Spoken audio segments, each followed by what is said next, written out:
ফেব্রুয়ারিতে ত্রয়োদশ জাতীয় সংসদ নির্বাচন। সারা দেশ প্রস্তুত হচ্ছে একটি অবাধ, সুষ্ঠু ও গ্রহণযোগ্য নির্বাচনের জন্য। কি ভাবছেন সাধারণ মানুষ থেকে শুরু করে আগামী জনপ্রতিনিধিরা, সে কথা জানাতে ডিবিসি নিউজের ইলেকশন এক্সপ্রেস ছুটে যাচ্ছে সব সংসদীয় আসনে। এখন আছে সংসদীয় আসন ১১৫ ভোলা ১-এ। ডিবিসি ইলেকশন এক্সপ্রেসে আমরা রয়েছি দ্বীপ জেলা ভোলায়। ভোলা ১ আসনে বাংলাদেশ ইসলামী আন্দোলন কর্তৃক মনোনীত প্রার্থী মৌলানা ওবায়দুর রহমান বিন মোস্তফা আমাদের সাথে অতিথি হিসেবে রয়েছেন। স্বাগত আপনাকে। স্বাগত আপনাকে। আমরা জানতে চাচ্ছিলাম যে আসন্ন যে নির্বাচন সেটিকে কেন্দ্র করে আপনারা ভোটারদের কাছে যাচ্ছেন, কেমন সাড়া মিলছে?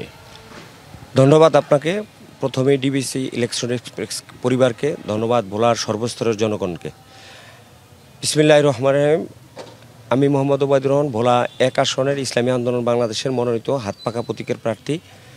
ইসলামী আন্দোলন বাংলাদেশ প্রথম থেকেই আমাদের প্রচার প্রচারণা করে আসছে। ব্যাপক সারা, ব্যাপক রেসপন্স। এবছর মানুষের মধ্যে একটা যে পরিবর্তনের আকাঙ্ক্ষা, পরিবর্তন চায়, সেটা আমরা সর্বত্র দেখতে পাচ্ছি। দ্বীপ জেলা ভোলার মানুষ অতীতে অনেকগুলো রাজনৈতিক দল দেখেছে, ছিল এইখানকার যারা জনপ্রতিনিধি তাদেরকেও দেখেছে। এখন জনমানুষের আকাঙ্ক্ষা, এই দ্বীপ জেলা মানুষের আকাঙ্ক্ষা যে এরকম একজন প্রার্থী যাকে সবসময় কাছে পাওয়া যায়, যার সাথে কথা বলা যায়, যার সাথে উঠা বসা করা যায়, যার সাথে দেখা যায়, আমি নিজেকে সেরকম একজন প্রার্থী মনে করছি। আপনারা জোট গঠন করবেন কিংবা আসন সমঝোতার একটা বিষয় উঠে আসছে, সেই বিষয়ে আপনাদের দাবি কি থাকতে পারে আপনাদের দলের পক্ষ থেকে? আমাদের দাবি সেটা হলো যে ইসলামী আন্দোলন বাংলাদেশে এখন একটা সর্ববৃহৎ এবং অন্যতম একটি আদর্শিক দল। আমাদের এখন এদেশের জনগণের যে আকাঙ্ক্ষা, যে চাওয়া, সেটার জন্য আমরা অনেক দীর্ঘদিন যাবৎ আন্দোলন করেছি। আমাদের এই দলের ৩৮ বছর বয়স।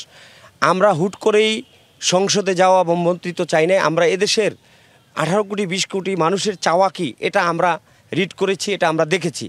সেই হিসাবে ইসলামী আন্দোলন বাংলাদেশে একটা ব্যাপক আশা নিয়ে যে লক্ষ্যে এগিয়ে যাচ্ছে।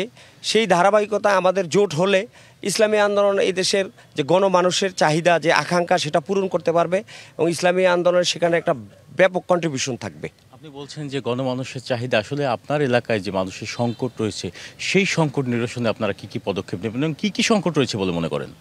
দেখেন, আমার এই জেলায়, এই মাটিতে আমার জন্ম। আমি এই জেলায় যেগুলো দেখেছি সেটা হলো, এই জেলার সবচেয়ে বড় সংকট হলো নদী ভাঙ্গন। এই দ্বীপ জেলার ভোলা সদর থেকে দক্ষিণে উত্তরে যে নদী, সেখানে বাস সার্ভিস ছিল, আজকে নদী শহরের কাছাকাছি। এটা একটা বড় প্রবলেম। আমাদের এই অঞ্চলের নদী ভাঙ্গনের কারণে ঐতিহ্যবাহী ফ্যামিলিগুলো আজকে তারা সামাজিকভাবে, অর্থনৈতিকভাবে নানা কারণে বিপদগ্রস্ত এবং এই এলাকায় বসবাস করতে পারতেছে না, তারা মানবতর জীবনযাপন করতেছে। আমি প্রথমেই ফার্স্ট প্রায়োরিটি দিব নদী ভাঙ্গন প্রতিরোধে আমরা স্থায়ী বাঁধের নির্মাণ করব। দ্বিতীয় হলো, এই জেলায় আমার সময় থেকে আমি এই পর্যন্ত দেখেছি যে বেকারত্বের সমস্যা, কর্মসংস্থান ব্যবস্থা নেই। 1991 সালে এই জেলায় গ্যাস পাওয়া গিয়েছে, আজকে 35 বছর হলো। বিগত দিনের কোনো রাজনৈতিক দল যদি বছরে একটি করেও কল কারখানা, মিল, ফ্যাক্টরি করত, তাহলে 35টি হতো, 2টি করলে 70টি হতো। সেক্ষেত্রে আমার এই দ্বীপ জেলা ভোলার লক্ষ লক্ষ যুবকের কর্মসংস্থান হতো। সেটা তারা ব্যর্থ হয়েছে।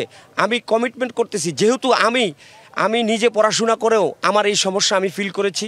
ব্যবসায়িকভাবে আমি বারবার এ দেশ থেকে আমি ক্ষতিগ্রস্ত হয়েছি, আমার আর্থিক বিশাল লস হয়েছে। তার জন্যই আজকে আমার ব্যবসা বাণিজ্যর পরেও আমি এই রাজনীতিকে নিয়েছি দেশের মানুষের কল্যাণের জন্য, আমার ভোলার মানুষের কল্যাণের জন্য। নির্বাচনে প্রধান প্রতিদ্বন্দ্বী কাকে ভাবছেন এবং জয়ের ব্যাপারে আপনারা কতটা আশাবাদী? আমরা জয়ের ব্যাপারে শতভাগ আশাবাদী, কারণ মানুষের যে আশা আকাঙ্ক্ষা আমরা এটা বুঝতে পেরেছি। জনগণও এখন কমিটমেন্ট এবং আস্থা। সবচেয়ে বড় কথা হলো যে উন্নয়নের নামে যে রাজনীতি, এটা বাংলাদেশে চলবে না। আমি মনে করি যে উন্নয়নের নামে যে বরাদ্দ হয়, সেটার কমিটমেন্ট, আমানত রক্ষা করা, এটাই হলো মূল বিষয়। ধন্যবাদ আপনাকে। যেমনটি শুনছিলাম যে এখানে আসন্ন ত্রয়োদশ জাতীয় সংসদ নির্বাচন উপলক্ষে প্রার্থীরা দাঁড়ে দাঁড়ে ঘুরছেন এবং সারা মানুষের কথা শুনছেন। আজকে আমরা সারাদিন ছিলাম পটুয়াখালী 4 এবং ভোলা 1 আসনে। আগামীকাল আমরা থাকবো ভোলা 2 এবং 3 আসনে। সে পর্যন্ত দেখতে থাকুন CSRM ডিবিসি ইলেকশন এক্সপ্রেস।